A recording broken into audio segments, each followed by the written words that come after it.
What was once a walk in the park now includes wheels.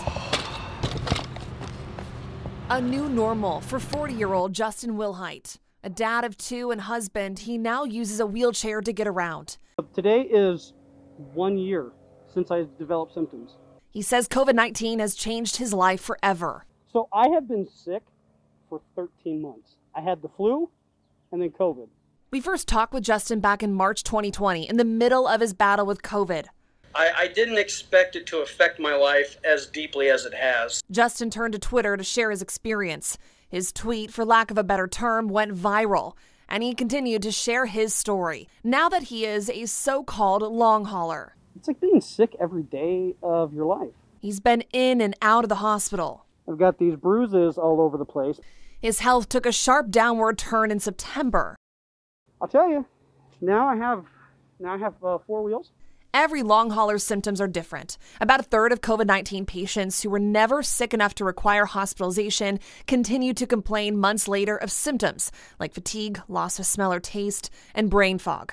University of Washington researchers found.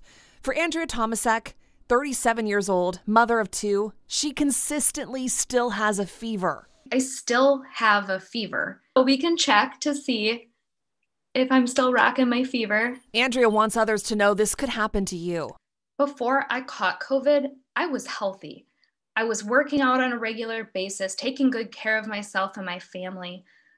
We had no pre-existing conditions, and we've been sick for almost a year now.